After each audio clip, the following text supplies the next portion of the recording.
Ay, inilagay ko sa bag. Yung susi, nasa inyo. Okay.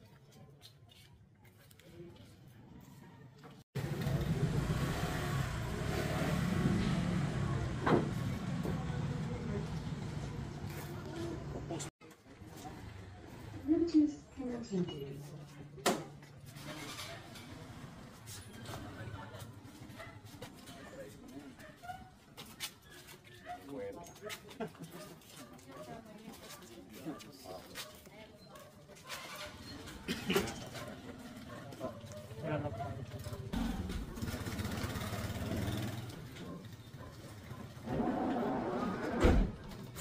Baba naman. Tulak na lang. Kung muna start.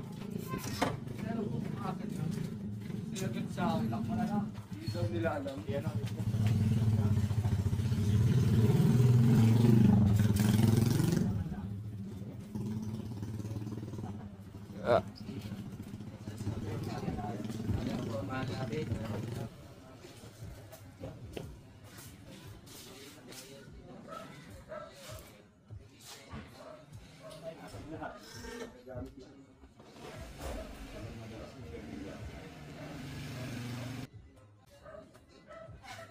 So ito na nga yung motor na kinuha sa Candaba, Pampanga sa kaibigan ko si shoutout si Jojo Atienza.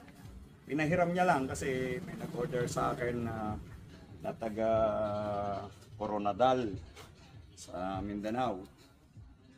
Full setup. So yung iba kasing part nito wala akong sukat, wala akong pattern, kaya buti na lang mabait yung ating kaibigan, pinahiram niya ito. Ayan.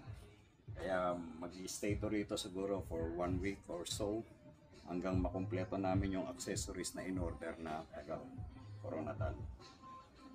Okay. I-drive ko na to itong bike na to Ito yung Kawasaki Vulcan 900. I-drive ko na to from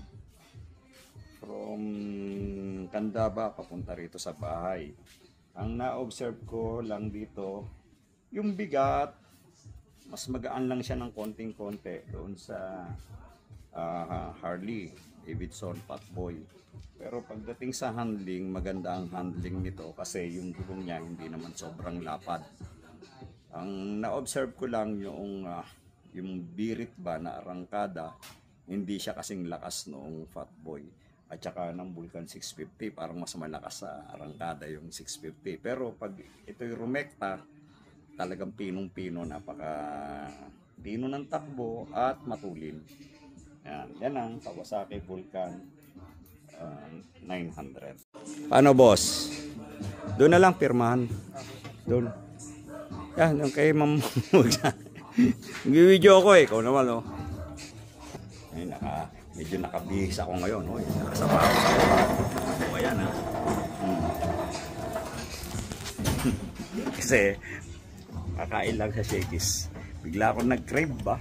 Gusto kong kumain ng pizza.